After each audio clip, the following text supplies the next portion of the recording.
Halo semuanya, kali ini kita bakal bahas konsep fisika terkait rangkaian kapasitor gitu. Emang kenapa sih kita butuh belajar rangkaian kapasitor? Iya, karena pada kenyataannya pabrikan kapasitor itu hanya memproduksi nilai kapasitasi tertentu aja gitu. Entah itu 10 mikrofarad, 20 mikrofarad, dan seterusnya. Sedangkan kadang-kadang kita tuh butuh nilai kapasitasi 15 mikrofarad untuk ngerangkai komponen elektronik. Terus gimana caranya? Ya caranya adalah kita harus ngerangkai kapasitor sedemikian sehingga untuk memperoleh nilai kapasitansi sama dengan 15 mikrofarad. Oleh karena itulah kita butuh belajar yang namanya rangkaian kapasitor. Nah, ngomong-ngomong soal rangkaian kapasitor, rangkaian ini tuh ada dua jenis ya, rangkaian seri dan juga rangkaian paralel. Kita bahas rangkaian seri dulu aja kali ya. Jadi, bayangin aja kita punya 3 kapasitor yang memiliki nilai kapasitansi yang berbeda, yaitu C1, C2, dan juga C3. Kalau kita hubungkan secara seri, kurang lebih tuh gambarannya bakal kayak gini nih. Ini merupakan rangkaian seri untuk kapasitor. Kalau kita hubungkan dengan tegangan, maka akan diperoleh nih kayak gini. Dari bentuk rangkaian kayak gini, rangkaian seri itu memiliki beberapa sifat nih.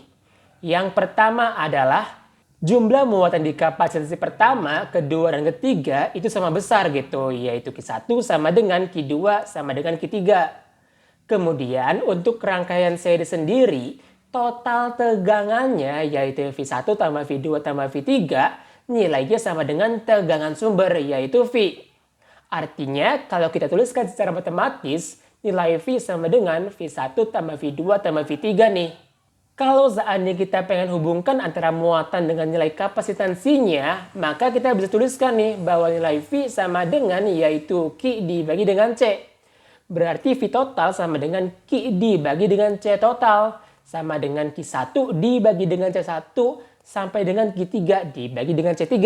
Di sini nilai muatannya kan sama ya. Maka kita bisa kelompokkan nih. Sehingga diperoleh yaitu Q dibagi C total sama dengan kurung buka 1 dibagi C1 tambah 1 dibagi C2 tambah 1 dibagi C3 dikalikan dengan Q. Nilai yang sama kita bisa coret nih. Ceret gitu ya. Sehingga diperoleh kesimpulan bahwa nilai kapasitor pengganti rangkaian seri yaitu 1 dibagi C total sama dengan 1 dibagi C1 tambah 1 dibagi C2 tambah 1 dibagi C3 nih.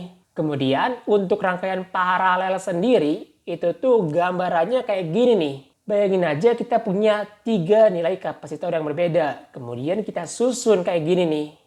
Ini merupakan rangkaian paralel untuk kapasitor. Nah, sifat-sifat rangkaian paralel yang pertama adalah tegangan pada masing-masing kapasitor yaitu V1, V2, dan V3 nilainya sama dengan tegangan sumber yaitu sebesar V. Kemudian yang kedua adalah jumlah muatan yang tersedia di C1, C2, dan C3 itu tuh sama dengan jumlah muatan totalnya.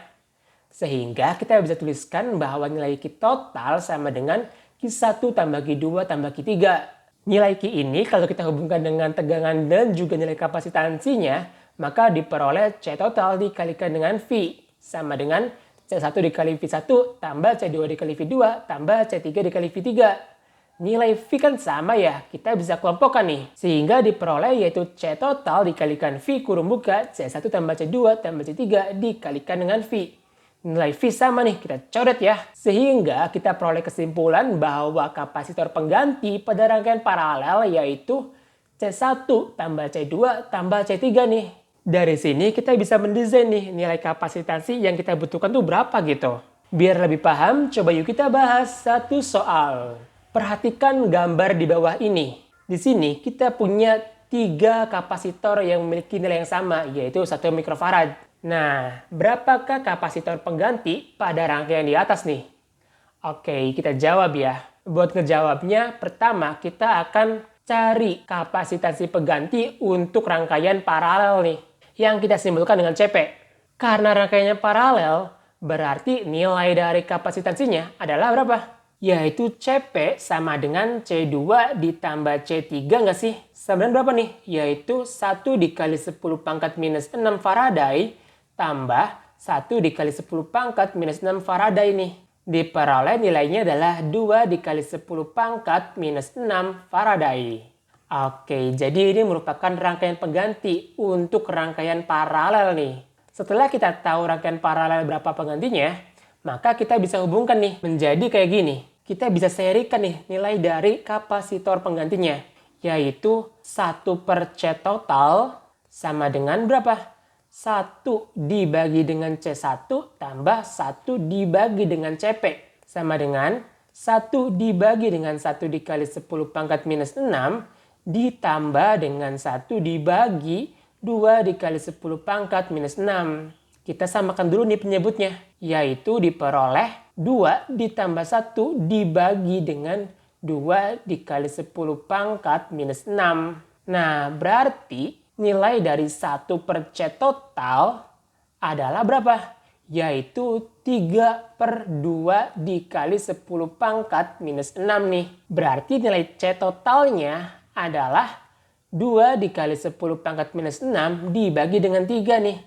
Yaitu sekitar 0,67 dikali 10 pangkat minus 6 Faraday nih.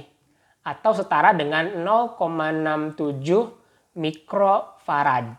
Oke, dari sini kita udah tahu nih bahwa nilai kapasitas penggantinya adalah 0,67 mikrofarad nih. Oke, jadi kurang lebih itu ya cara menghitung nilai kapasitasi pada rangkaian seri maupun paralel. Oke deh, mungkin cukup sekian dulu pembahasan kali ini. Sampai jumpa di pembahasan selanjutnya. Dadah!